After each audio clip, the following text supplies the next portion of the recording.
What did ancient humans do when it rained for days? Imagine you are living 20,000 years ago, huddled in a limestone cave in what is now modern-day France. Outside, the sky has turned a bruised purple, and for 7 straight days, a relentless deluge has turned the forest floor into a swamp of mud and misery. You are cold, you are damp, and you are effectively trapped in a room with the same 5 people for 168 hours. This wasn't just a rainy afternoon. For our upper Paleolithic ancestors, a week of trapped inactivity was a psychological crucible. We tend to view these people as constant hunters, forever sprinting after woolly mammoths or sharpening flint spears. But the reality was that ancient life was mostly about managing boredom. So, what did they actually do when the rain wouldn't stop? First, they practiced the art of the fire. Fire was their anchor. In the damp chill of a cave, a dying flame meant death. During those week-long storms, the primary task was maintenance. They spent hours foraging for dry wood within the cave's sheltered overhangs, tending the hearth, and rearranging glowing embers. It was a rhythmic, meditative task. It wasn't just about heat. It was about keeping the darkness at bay. When the fire was stable, they turned to their gear. Archaeology shows us that these people were obsessive repairers. If you look at the tools found at sites like Abri Patad, you see a clear record of constant maintenance. During a rainstorm, they didn't just sharpen a knife, they refined it. They sat on animal skins and worked stone nodules with hammerstones, perfecting the angles of their scrapers. They weren't just working, they were social bonding. We know this because of the sheer volume of waste flakes found at these sites. They were doing this in groups. They were talking. They were telling stories. This is the period where language likely moved from functional signaling to complex, narrative myth-making. When you are stuck in a cave for a week, you don't just talk about where the bison are. You talk about why the bison are there. You invent the spirits of the forest.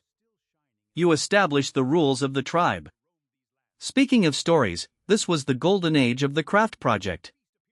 If you were a teenager in a tribe during the Gravettian period, you didn't have a phone. You had an ivory tusk and a piece of sandstone. We find thousands of beads, carved figurines, and pendants buried in these sites. They weren't all for survival. Many were for status and identity. During a week of rain, an artisan might spend 40 hours laboriously grinding a single mammoth ivory bead. It was a way to exert control over a world that felt chaotic and damp. It was the ancient version of a fidget spinner, but it took an entire week to build. Then, there was the art. We know the cave paintings, like those at Lascaux or Altamirano, weren't just random doodles. They were often located in deep, hard-to-reach chambers.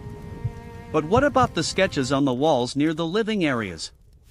Many of these caves show doodling, scratches in the soft limestone. These were practice sketches.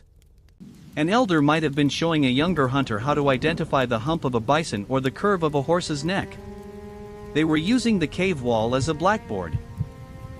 They were teaching the next generation through art because the physical labor of hunting was impossible in the mud. Nutrition was a constant anxiety, even if they had a stockpile of dried meat. If the rain dragged on, the tribe had to turn to the pantry. They were expert preservationists. They used salt, smoke, and cold storage pits to keep their cache edible. A rainy week was a test of their supply chain. If they had calculated their winter stores correctly, they ate well. If they hadn't, that week of rain became a week of rationing. In that scenario, the atmosphere shifted. The jokes stopped. The stories became darker. Hunger changes the way a group interacts. It forces a hierarchy. Who gets the last piece of dried reindeer? The leader? The child? The sick? These were the moments when tribal laws were tested. Archaeological evidence from the site of Dolny Vestinus suggests that these people also had a deep interest in pyrotechnics. They didn't just play with fire, they played with clay. They would take clay, mix it with bone ash, and bake it in the hearth. They weren't making pots yet, that would come later, but they were making figurines.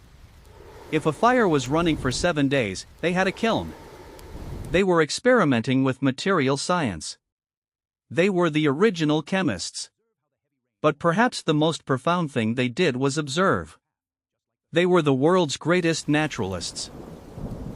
They spent hours watching the water flow, noting the way the cave walls changed color with the humidity, listening to the shift in wind patterns. They were mapping the rhythm of their environment. They weren't bored in the way we are, they were hyper-attuned. While we might reach for a screen to distract ourselves from the silence, they leaned into it. They listened to the world around them until they understood the patterns of the rain better than any modern meteorologist. This era of human history reminds us that our brains were forged in the firelight of these cramped spaces. We are wired to be social animals who need to create, to tell stories, and to refine our tools.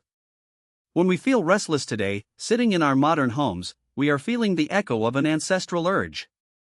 We are feeling the restlessness of a creature meant to be active, forced into a small space, trying to keep its fire burning.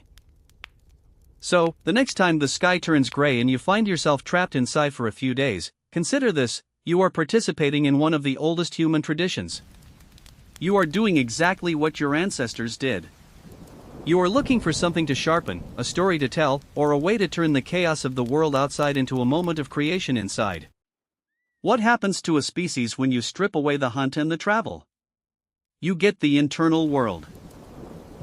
You get the birth of art, the refinement of language, and the complexity of social bonds. We didn't survive the ice ages just because we were strong hunters. We survived because when the rain fell, we didn't just sit there. We started thinking, we started carving, and we started dreaming of what we would do the moment the sun came out. Perhaps, in our modern world, we have forgotten that the most important progress often happens not when we are out conquering the world, but when we are forced to sit quietly in the dark.